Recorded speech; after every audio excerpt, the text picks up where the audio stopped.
BBC বাংলার television অনুষ্ঠান BBC প্রবাহে আপনাদের সবাইকে স্বাগত জানাচ্ছি। আমি শারমিন রমা। শুরুতেই দেখে নেব আজ কি থাকছে। আগামী ফেব্রুয়ারি মাসে জাতীয় সংসদ নির্বাচন হবে, সেটা ঘোষণা করা হয়েছে। আওয়ামী লীগ সরকারের পতনের পর এটি হবে ভিন্ন ধরনের নির্বাচন। গত ১.৫ দশকে যেমন আওয়ামী লীগের একচেটিয়া আধিপত্য ছিল, সেখানে আসন্ন নির্বাচনে আওয়ামী লীগ থাকবে বলে মনে হচ্ছে না। কিন্তু বাকি যারা আলোচনায় আছে সেসব দলের এখন কি অবস্থা? নির্বাচন ঘিরে কে কি চাইছেন বলছেন? দ্রুত নির্বাচনের ব্যাপারে আগে থেকেই সরব থাকা বড় রাজনৈতিক দল বিএনপি এখন নির্বাচনের প্রস্তুতিতে রয়েছে। বড় দল হিসেবে বেশি প্রার্থী থাকায় কাকে প্রার্থী হিসেবে চূড়ান্ত করা হবে আর কোন কোন ক্ষেত্রে সমমনা শরিকদের সাথে আসন ভাগাভাগি করা হবে, সেসব হিসেব নিকেশ চলছে। তাদের সাথে যুগপৎ আন্দোলনে বাম ও ডানপন্থী বেশ অনেকগুলো দল ছিল। তবে শেষ পর্যন্ত কাদের সাথে আসন ভাগাভাগি হবে, আলোচিত দলগুলোর সাথে আসন ভাগাভাগি হবে কিনা, এ নিয়ে নানা জল্পনা কল্পনা আছে। প্রিয় সহকর্মীবৃন্দ, এইরকম মিটিং করে করে জনগণের কাছে গেলে চলবে না। আপনাদের প্রত্যেককে ২ জন ৩ জনের ছোট ছোট টিম করে জনগণের ঘরে দুয়ারে যেতে হবে, ঘরে ঘরে জনগণের কাছে যেতে হবে। আমাদের লক্ষ্য এখন একটি থাকতে হবে, ঐক্য, জনগণ এবং দেশ গঠন। বিএনপির ভারপ্রাপ্ত চেয়ারম্যান অবশ্য এখনো লন্ডনেই আছেন। আর খালেদা জিয়া আদৌ ভোটের রাজনীতিতে থাকতে পারবেন কিনা তা এখনো বলা যাচ্ছে না। আর দলটির বিরুদ্ধে চাঁদাবাজি, দখল, আধিপত্য বিস্তার এমন নানা ধরনের অভিযোগ সামনে এসেছে। গত ১ বছর ধরে দলের ভেতরেই নানা কোন্দল বা মতবিরোধের মতো সমস্যাও সামনে এসেছে। বিতর্কিত ঘটনার প্রেক্ষাপটে তারা বহু কর্মী বহিষ্কারও করেছেন। আবার অনেক ক্ষেত্রে দলের বিরুদ্ধে অন্যদের ষড়যন্ত্রের কথাও বলছে বিএনপি। দলের কালচারটা এখন চেঞ্জ হয়ে গেছে, আগের মতো নাই যে আনুগত্য, নেতার আনুগত্য করা, নেতাকে মানা, এই জিনিসগুলো এখন দুর্বল হয়ে গেছে। তার কারণ হলে আদর্শিক চর্চা নাই দলের মধ্যে। বাংলাদেশের বাস্তবতায় জামায়াতে ইসলামী এখন অনেকটাই শক্ত অবস্থানে। ২টি বিশ্ববিদ্যালয়ের ছাত্র সংসদ নির্বাচনে তাদের সাথে যুক্ত ইসলামী ছাত্র শিবিরের জয় পাবার পর তাদের আরো আত্মবিশ্বাস দেখা যাচ্ছে।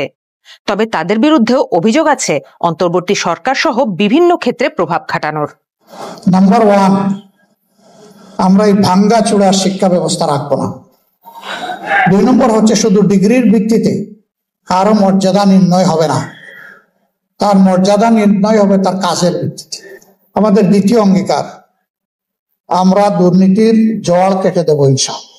তবে তাদের নেতাকর্মীদের বিরুদ্ধেও চাঁদাবাজি, আধিপত্য বিস্তার এমন বিভিন্ন অভিযোগ এসেছে। কিছু ক্ষেত্রে দলটি অভিযোগ আসা কর্মীদের বিরুদ্ধে ব্যবস্থাও নিয়েছে। তবে বিএনপির সাথে তাদের নির্বাচনমুখী একটা বড় পার্থক্য, তারা এর মধ্যেই অনানুষ্ঠানিকভাবে নির্বাচনের জন্য আসনগুলোতে প্রার্থী বাছাই করে ফেলেছেন। অনেকে প্রচারণাও চালাচ্ছেন। যদিও ফেব্রুয়ারিতে নির্বাচনের কথা তারাই আগে বলেছিলেন, এখন তারা নির্বাচন পদ্ধতি পরিবর্তনের দাবি নিয়ে মাঠে নেমেছেন। এতে শরিক হয়েছে ইসলামী আন্দোলন, খেলাফত মজলিসের মতো আরো ৬টি দল। তারা চান আনুপাতিক বা পিআর পদ্ধতিতে নির্বাচন। পিআর পদ্ধতির নির্বাচন হলো দলের পাওয়া ভোটের অনুপাত অনুযায়ী সংসদে আসন সাজানো। কিন্তু এইটা এত ভিন্ন, আমাদের ১০০ বছরের অভিজ্ঞতা থেকে এত ভিন্ন যে এইটা মানুষজনকে বোঝাতে অন্তত ১০ বছরের একটা প্রচারণা লাগবে, এবং এটা অনেক জটিল ব্যাপার, অনেক অঙ্কের ব্যাপার আছে। এই পিআর পদ্ধতি নিয়ে আপত্তি রয়েছে বিএনপির, তাই দলগুলোর এই দাবিকে বিএনপি তাদের উপরে চাপ প্রয়োগের কৌশল হিসেবে দেখছে। আর জুলাই অভ্যুত্থানের সামনে থাকা তরুণদের দল এনসিপি চায় সংসদের উচ্চকক্ষে পিআর। এই জটিলতার সমাধান এখনো নেই। এখনো নিবন্ধন না পেলেও গণ অভ্যুত্থানের নেতৃত্বে থাকা ছাত্রদের নিয়ে গঠিত জাতীয় নাগরিক পার্টি বা এনসিপি বেশ আলোচিত একটি দল। অভিযোগ আছে যে তারা অন্তর্বর্তী সরকারের থেকে বারবারই নানা রকম সুযোগ সুবিধা পেয়ে আসছেন। বিশ্লেষকদের অনেকে তাদেরকে ডানপন্থী হিসেবে দেখলেও নিজেদের মধ্যপন্থী ও চিরাচরিতের বাইরে একটি বিকল্প শক্তি হিসেবে নিজেদেরকে তুলে ধরতে চান তারা। জাতীয় নাগরিক পার্টি আগামী নির্বাচন এবং প্রার্থী নির্বাচনে অবশ্যই সকল ধর্মের এবং সম্প্রদায়ের অংশগ্রহণ নিশ্চিত করবে। এতদিন তারা বিএনপি না জামায়াত, কার সাথে শরিক হতে পারে সেটা নিয়ে আলোচনা ছিল। এখন দেখা যাচ্ছে তারা আলাদা একটা মোর্চা বা অন্য দলগুলোর সাথে কিছু একটা করা যায় কিনা তেমন একটা লক্ষণ দেখা যাচ্ছে। সেক্ষেত্রে গণ অধিকার পরিষদের নাম সামনে এসেছে। তবে দলটি নিয়ে বিতর্কও কম হয়নি। কখনো মব, কখনো চাঁদাবাজির অভিযোগ সামনে এসেছে। এছাড়া জুলাই ঘোষণাপত্র ও জুলাই সনদ নিয়ে তারাই বেশি সরব। জুলাই ঘোষণাপত্র মূলত অভ্যুত্থানের বৈধতা প্রমাণ ও তাদের সুরক্ষা নিশ্চিত করার একটি দলিল, যেটি রাষ্ট্রীয়ভাবে স্বীকৃতি দেওয়া হয়েছে। অবশ্য সেটিতে বিএনপির মতের প্রাধান্য পেয়েছে বলে অভিযোগ করেছে জামায়াত ও এনসিপি। আর জুলাই সনদ হচ্ছে সংস্কার ও তার বাস্তবায়নের রূপরেখার একটি দলিল, যেটি নিয়ে এখন ঐকমত্য কমিশন কাজ করছে। যদিও অল্প কিছু বিষয় বাদে রাজনৈতিক দলগুলো কোনো ঐকমত্যে পৌঁছাতে পারেনি। কি হলে দলের ভালো হবে, কি হলে দলের খারাপ হবে, এখানে জনগণ, দেশ, রাষ্ট্র এগুলো নিয়ে ভাবনাটা একটু কম, দল নিয়ে ভাবনাটা বেশি। যদি কোনো কারণে নির্বাচন ঝুঁকির মধ্যে পড়ে তাহলে কিন্তু একটা অস্থিরতা তৈরি হবে এবং এটার দায় কিন্তু আলটিমেটলি রাজনীতিবিদদের উপরে গিয়ে পড়বে। আসন্ন জাতীয় সংসদ নির্বাচন সামনে রেখে দৌড়ঝাঁপ শুরু করেছে বিভিন্ন রাজনৈতিক দলের মনোনয়ন প্রত্যাশীরা। মনোনয়ন দিতে এরই মধ্যে প্রার্থীদের কাছ থেকে রাজনৈতিক জীবন বৃত্তান্ত আহ্বান করেছে অনেকগুলো রাজনৈতিক দল। আবার কেউ এগিয়ে আছে আরও এক ধাপ, 300 আসনেই ঘোষণা করেছে তাদের দলীয় প্রার্থীদের নামের তালিকা। ফেব্রুয়ারিতে নির্বাচন সামনে রেখে প্রার্থীদের সম্পর্কে খোঁজ নেওয়া শুরু করেছে বাংলাদেশ জাতীয়তাবাদী দল বিএনপি। একই আসনে একাধিক প্রার্থী থাকলে মনোনয়ন বোর্ডের সম্মুখীন হতে হবে দলটির নেতাদের। বিএনপির মতো দল এটা অলওয়েজ নির্বাচনের প্রস্তুত মুক্তি, কারণ এটা তো একটা কর্মী ভিত্তিক দল, যে কারণে এখানে নেতার শূন্যতা নাই। তাই আমরা অলওয়েজ প্রস্তুত। নির্বাচনের তারিখ যত তাড়াতাড়ি জানা যায়, পাওয়া যায়, তাতে আমাদের প্রস্তুতির পূর্ণতাটা একটা পর্যায়ে চলে আসে। ফলে অভিভাবকরা তো কিছু তথ্য রাখতেছে যে কাকে দেওয়া যায়, কার কি অবস্থা। কারণ যেখানে আমাদের একাধিক না 3-এর অধিক ক্যান্ডিডেট পর্যায়ক্রমে, তো সেখানে নিশ্চয়ই দল একটা প্রার্থীদের ডাকার আগেই দল বিভিন্ন নেতৃবৃন্দের কাছে কার কি অবস্থা কোথায়, এটা স্বাভাবিকভাবে দল জানতেছে এবং সেটা জানতেছে। নির্বাচন কমিশন নির্বাচনের দিন তারিখক্ষণ ঘোষণা করবেন, তখন আমাদের একটা নির্বাচনের ফরম্যাট থাকে, একটা বোর্ড থাকবে। ওই বোর্ড তখন আমাদেরকে আমরা কারা কারা চাই সেটা দিন তারিখক্ষণ দিবে। ওইখান থেকে একটা বাছাই পর্ব হবে। বাছাই পর্বের পরে সেখানে একাধিক ক্যান্ডিডেট 1, 2, 3 থাকলে সেখান থেকে তাদেরকে ডেকে ইন্টারভিউ বোর্ডে পেশ করতে হবে। আরো এক ধাপে গিয়ে বাংলাদেশ জামায়াতে ইসলামী।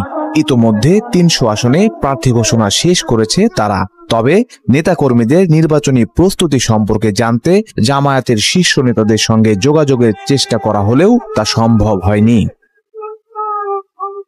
নির্বাচনী প্রার্থী বাছাই প্রস্তুতি শুরু করেছে গণতন্ত্র মঞ্চভুক্ত দলগুলো, চেয়েছে প্রার্থীদের রাজনৈতিক জীবন বৃত্তান্ত।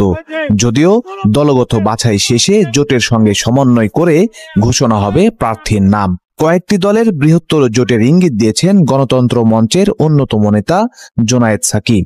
গণসংহতি আন্দোলন ইতিমধ্যে তাদের প্রার্থী বাছাই প্রক্রিয়া শুরু করেছে।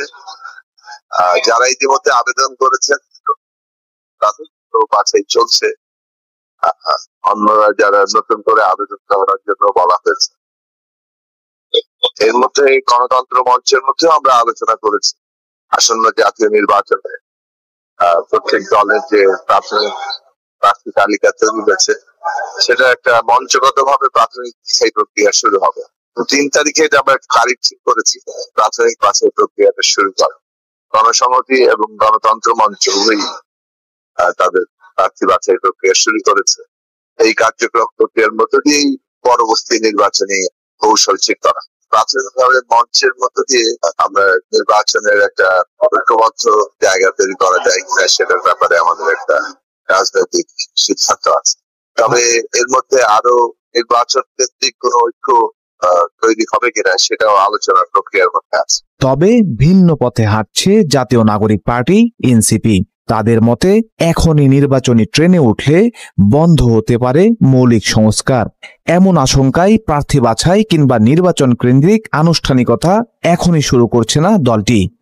আমরা দেখেছি জামাত তাদের প্রার্থী চূড়ান্ত করছে, বিএনপির আলোচনা করতেছে। আমরা এখনো সরাসরি জাতীয় নির্বাচনের এই ধরনের প্রার্থী বাছাইতে আমরা শুরু করিনি, কারণ আমাদের এটা তো আগে বলেছিলাম যেহেতু আমরা গণপরিষদ নির্বাচনে এখনো আছি এবং আমরা এর আগেও আমি কয়েকবার বলেছিলাম যে আগামী যে নির্বাচনটা হতে যাচ্ছে আমাদের এখানকার এস্টাবলিশমেন্ট যে নির্বাচনের দিকে এগিয়ে যাচ্ছে, সেখানে আমরা একটা প্রি ডিসাইডেড ইলেকশনের প্রস্তুতি দেখতে পাচ্ছি। এখানে রাজনৈতিক দলগুলোর ভিতরে একটা সমঝোতামূলক নির্বাচনের আশঙ্কা দেখতে পাচ্ছি।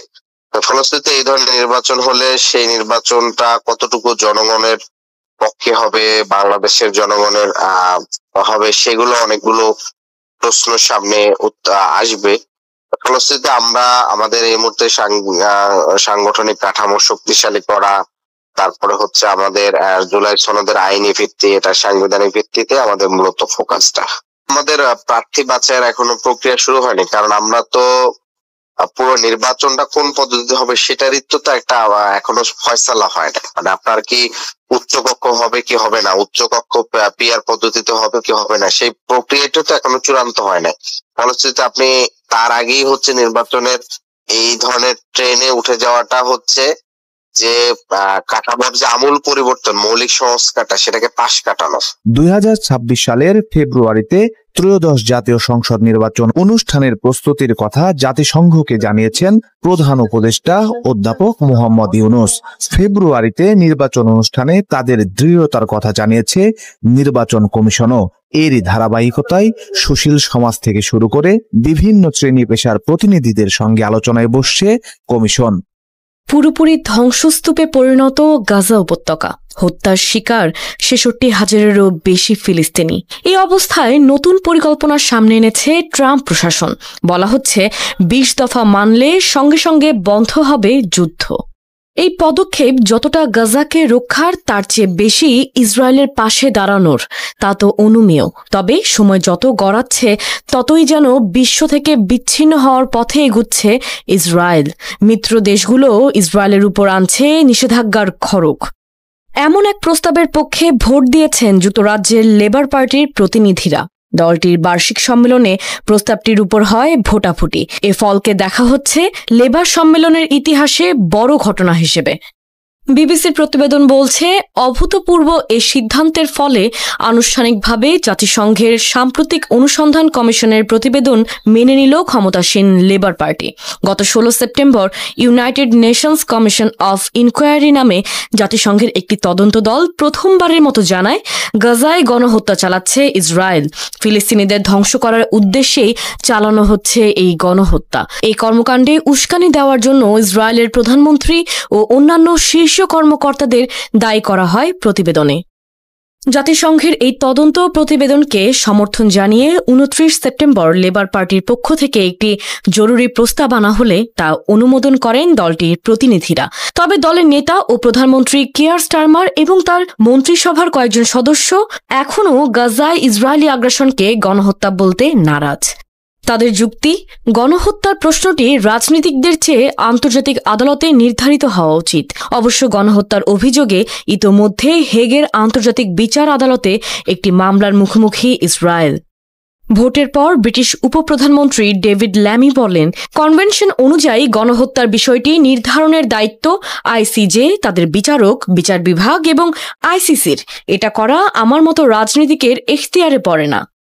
বিবিসি বলছে, ব্রিটিশ সরকার লেবার পার্টির দলীয় সিদ্ধান্ত মানতে বাধ্য নয়। তবুও ইসরায়েলের কাছে সব ধরনের অস্ত্র বিক্রির উপর নিষেধাজ্ঞার দাবি জানানো হয় প্রস্তাবে। লেবার দলের এই প্রস্তাবকে স্টারমার সরকারের চরম পরাজয় বলে মন্তব্য করেছেন প্যালেস্টাইন সলিডারিটি ক্যাম্পেইনের পরিচালক বেন জামাল। তিনি বলেন, লেবার পার্টি অবশেষে স্বীকার করেছে গাজায় জাতি হত্যা চালাচ্ছে ইসরায়েল। এই ঐতিহাসিক ভোট এখন সরকারের নীতিতে পরিণত হওয়া উচিত। ইসরায়েলের বিরুদ্ধে পূর্ণাঙ্গ নিষেধাজ্ঞা ও দেশটিতে অস্ত্র বিক্রির উপর অবরোধ জারি করতে হবে। লেবার পার্টির এই সিদ্ধান্তের কড়া সমালোচনা করেছে ইসরায়েল। দেশটির পররাষ্ট্র মন্ত্রণালয় লেবার পার্টির সিদ্ধান্তের নিন্দা জানিয়ে এক্স বার্তায় লেখে, যখন প্রধানমন্ত্রী নেতানিয়াহু এবং মার্কিন প্রেসিডেন্ট ট্রাম্প গাজা যুদ্ধের অবসান ঘটাতে ওয়াশিংটনে অক্লান্ত পরিশ্রম করছেন, তখন যুক্তরাজ্যের লেবার পার্টি হামাসকে আলিঙ্গনের পাশাপাশি ভুয়া গণহত্যার প্রচারণা গ্রহণ করার সিদ্ধান্ত নিয়েছে। যুক্তরাষ্ট্রের প্রেসিডেন্ট ডোনাল্ড ট্রাম্প গাজায় যুদ্ধবিরতি ও ভবিষ্যৎ শাসন ব্যবস্থা নিয়ে 20 দফার প্রস্তাব দিয়েছেন। 29 সেপ্টেম্বর সোমবার হোয়াইট হাউসে ইসরায়েলি প্রধানমন্ত্রী বেনিয়ামিন নেতানিয়াহুকে পাশে নিয়ে এই পরিকল্পনাকে তিনি ঐতিহাসিক বলে উল্লেখ করেছেন। কিন্তু এই পরিকল্পনার নানা অস্পষ্টতা ফিলিস্তিনের ভবিষ্যৎ এবং আঞ্চলিক রাজনীতিতে বড় প্রভাব ফেলতে পারে বলে মনে করা হচ্ছে। বিশেষ করে পরিকল্পনার গুরুত্বপূর্ণ 5টি প্রশ্নের উত্তর এখনো অজানা। প্রস্তাবে বলা হয়েছে, গাজা পরিচালনার জন্য একটি অরাজনৈতিক ও কারিগরিভাবে দক্ষ ফিলিস্তিনি কমিটি গঠিত হবে। তবে কিভাবে এই কমিটি গঠিত হবে, কারা সদস্য হবেন এবং নির্বাচন প্রক্রিয়া কেমন হবে তা এখন পর্যন্ত স্পষ্ট নয়। পরিকল্পনায় আরো উল্লেখ আছে, সাবেক ব্রিটিশ প্রধানমন্ত্রী টনি ব্লেয়ার ও প্রেসিডেন্ট ট্রাম্প একটি বোর্ড অফ পিস গঠন করবেন, যা ওই কমিটির কাজ তদারকি করবে। তবে এই বোর্ড ও কমিটির পারস্পরিক সম্পর্ক বা ক্ষমতার সীমারেখা কি হবে সেটিও অস্পষ্ট। ট্রাম্পের প্রস্তাব অনুযায়ী ফিলিস্তিনি কর্তৃপক্ষ পিএ তাদের সংস্কার সম্পন্ন করার পর গাজার নিয়ন্ত্রণ নিতে পারবে। তবে এই সংস্কার কার্যক্রম সম্পন্ন হয়েছে কিনা তা নির্ধারণ করবে কে, সে বিষয়ে পরিকল্পনায় কোনো ব্যাখ্যা নেই। কবে নাগাদ পিএ গাজার শাসন নিতে পারবে সেই সময়সীমাও নির্ধারণ হয়নি। তাছাড়া প্রস্তাবটি গাজাকে আলাদা সত্তা হিসেবে বিবেচনা করছে, যা ফিলিস্তিনের ঐক্য প্রশ্নে তৈরি করেছে নানা বিভ্রান্তি। অন্যদিকে গাজার পিএর ফেরার সম্ভাবনাকে প্রায় নাকচ করে দিয়েছেন নেতানিয়াহু। প্রস্তাব অনুযায়ী গাজার নিরাপত্তা নিশ্চিত করবে একটি অস্থায়ী আন্তর্জাতিক স্থিতিশীলতা বাহিনী। কিন্তু এই বাহিনী কোন দেশগুলো থেকে আসবে, তাদের দায়িত্ব কি হবে, এসব বিষয়ে স্পষ্ট নির্দেশনা নেই। তারা কি সেনাবাহিনী হিসেবে কাজ করবে নাকি শুধু পর্যবেক্ষক বাহিনী হিসেবে থাকবে, এ প্রশ্ন অনুচ্চারিত। এমনকি এই বাহিনী হামাসের বিরুদ্ধে সরাসরি অভিযান চালানোর ক্ষমতা পাবে কিনা কিংবা ইসরায়েলের সঙ্গে সংঘাতে জড়াবে কিনা সেটিও এখনো পরিষ্কার নয়। পরিকল্পনায় বলা হয়েছে, গাজা থেকে ইসরায়েলের সেনা প্রত্যাহার করা হবে অস্ত্র নিরস্ত্রীকরণের মানদণ্ড ও সময়সীমার ভিত্তিতে। কিন্তু কিভাবে এই মানদণ্ড নির্ধারিত হবে এবং কবে তা কার্যকর হবে তা বলা হয়নি। তাছাড়া ইসরায়েল গাজার চারপাশে নিরাপত্তা বেষ্টনী বজায় রাখবে যতক্ষণ পর্যন্ত না তারা মনে করে তাদের ভূমি সন্ত্রাসী হামলা থেকে নিরাপদ। এর ফলে শেষ পর্যন্ত কার সিদ্ধান্তে ইসরায়েল সেনা সরাবে তা নিয়ে অনিশ্চয়তা থেকেই যাচ্ছে। প্রেসিডেন্ট ট্রাম্প সংবাদ সম্মেলনে বলেন, অনেক দেশ বোকামি করে ফিলিস্তিন রাষ্ট্রকে স্বীকৃতি দিয়েছে। পরিকল্পনায় ফিলিস্তিন রাষ্ট্র গঠনের বিষয়ে শুধু ইঙ্গিত দেওয়া হয়েছে। বলা হয়েছে, পিএ সংস্কার শেষ করলে এবং গাজায় উন্নয়ন হলে সম্ভবত আলোচনার মাধ্যমে আত্মনিয়ন্ত্রণ ও রাষ্ট্র গঠনের পথ তৈরি হতে পারে। কিন্তু এটি নিশ্চিত কোনো প্রতিশ্রুতি নয়, বরং পরিকল্পনায় রাষ্ট্র গঠনের অধিকারকে স্বীকৃতি দেওয়া হয়নি, শুধু ফিলিস্তিনদের আকাঙ্ক্ষা হিসেবে উল্লেখ করা হয়েছে।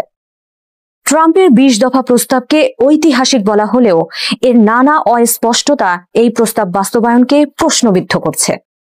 গাজায় শাসন ব্যবস্থা, আন্তর্জাতিক বাহিনীর ভূমিকা, ইসরায়েলি সেনা প্রত্যাহার, পিএর সম্পৃক্ততা এবং ফিলিস্তিন রাষ্ট্রের ভবিষ্যৎ সবকিছু এখনো অনির্দিষ্ট। এই অনিশ্চয়তা ইঙ্গিত দিচ্ছে, পরিকল্পনা ঘোষণার পরও মধ্যপ্রাচ্যের সংকট সমাধান এত সহজ হবে না।